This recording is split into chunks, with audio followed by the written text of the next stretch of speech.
Hello everyone, আসসালামু আলাইকুম। Welcome back to my channel Hijal vlogs. আবারও চলে এসেছি নতুন একটি ভিডিও নিয়ে।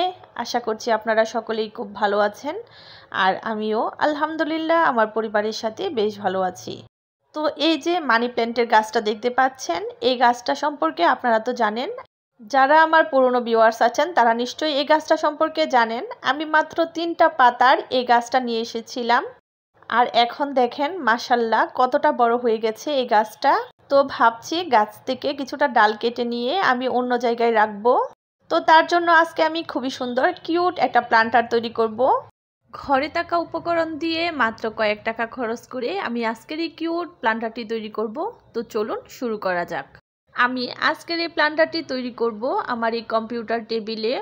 যেহেতু আমি আজকের এই প্লান্টারটি তৈরি করতে রঙের ব্যবহার করব, তো সেই জন্য সেফটির জন্য আমি এখানে একটা ক্যালেন্ডার দিয়ে নিচ্ছি, যাতে করে রঙটা আমার টেবিলে না লাগে। আর এখন আজকের এই প্লান্টার তৈরির মূল উপকরণটি নিয়ে নিচ্ছি। এখানে দেখতে পাচ্ছেন আমি একটা প্লাস্টিকের বোতল নিয়েছি।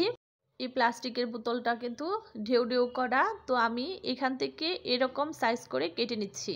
তো বোতলটাকে পারফেক্টলি কেটে নেওয়ার পর এখানে আমি নিয়ে নিচ্ছি বেশ কিছু অ্যাক্রামিন কালার। আমি এখানে আজকে এই প্লাস্টিকের বোতলটা পেন্ট করতে অ্যাক্রামিন কালার ব্যবহার করছি। আপনারা চাইলে অ্যাক্রিলিক কালার দিয়েও এটা করতে পারেন। তো আমার এখানে কিন্তু একটা অ্যাক্রিলিক কালারও আছে। এই যে বড় কৌটাগুলো দেখতে পাচ্ছেন এগুলো হচ্ছে অ্যাক্রামিন কালার, আর এই যে ছোট কৌটাটা দেখতে পাচ্ছেন এটা হচ্ছে অ্যাক্রিলিক কালার। তো এগুলো দিয়ে মূলত আজকের এই প্লান্টারটি আমি তৈরি করব। তো প্রথমে আমি টিস্যু পেপার দিয়ে বোতলটাকে খুব ভালো করে মুছে নিচ্ছি, না হলে দেখা যাবে রংটা এর গায়ে লাগবে না।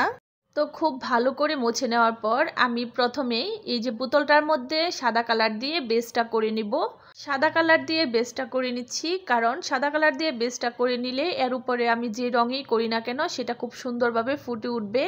আর যেহেতু এটা প্লাস্টিকের বোতল, প্লাস্টিকের মধ্যে কিন্তু এমনিতেই রং বসানো একটু কঠিন হয়, সেজন্যই আমি আগে বেসটা করে নিচ্ছি। তো বেসটা করে নেওয়ার পর এটাকে আমি বেশ কিছুক্ষণ শুকিয়ে নিয়েছি। তারপর এখন দেখতে পাচ্ছেন আমার বোতলের মধ্যে কিন্তু 4টা লেয়ারই আছে, আর আমার কাছেও 4টা কালার আছে। তো সেই 4টা কালার দিয়ে আমি 4টা লেয়ার রং করে নিব।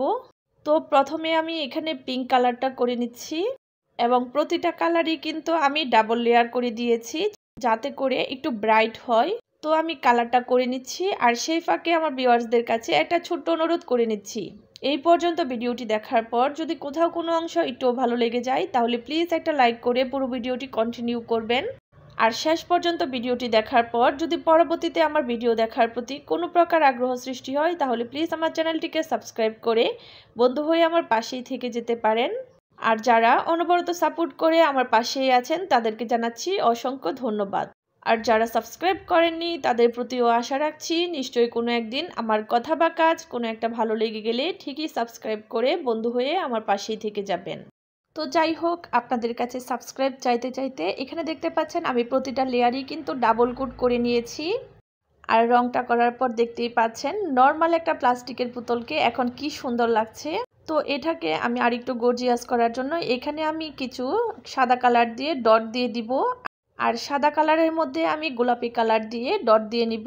তো ব্যাস এভাবে আমি পুরোটা ডট দিয়ে নেওয়ার পর তৈরি হয়ে যাবে আমার কিউট এই প্লান্টারটি। তো আমার আজকের এই প্লান্টার তৈরির আইডিয়াটি আপনাদের কাছে কেমন লেগেছে তা কিন্তু আমাকে কমেন্ট করে জানাতে ভুলবেন না। আর আজকের এই প্লান্টার তৈরিতে আমি যে প্লাস্টিকের বোতল ব্যবহার করেছি সেরকম বোতল কিন্তু সবার ঘরেই থাকে।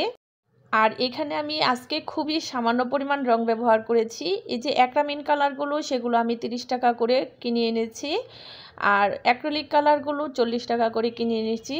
তো এখানে আমার আজকে খুবই সামান্য পরিমাণ রং লেগেছে, সব মিলিয়ে খুব বেশি হলে 10-12 টাকার রং লেগেছে।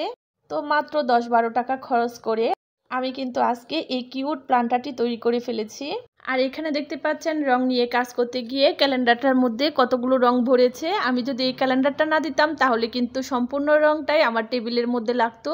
তো যাই হোক, যেহেতু আমি এটা প্লান্টার তৈরি করেছি আর এটার মধ্যে আমি গাছ লাগাবো, তো এটাকে আমি আগে ভালো করে শুকিয়ে নিচ্ছি। পরবর্তী ভিডিওতে আমি এটার মধ্যে গাছ লাগিয়ে ঘর ডেকোরেশন করার আইডিয়া আপনাদের সাথে শেয়ার করব। তো সেই পর্যন্ত আপনারা ভালো থাকবেন, সুস্থ থাকবেন। আল্লাহ হাফেজ।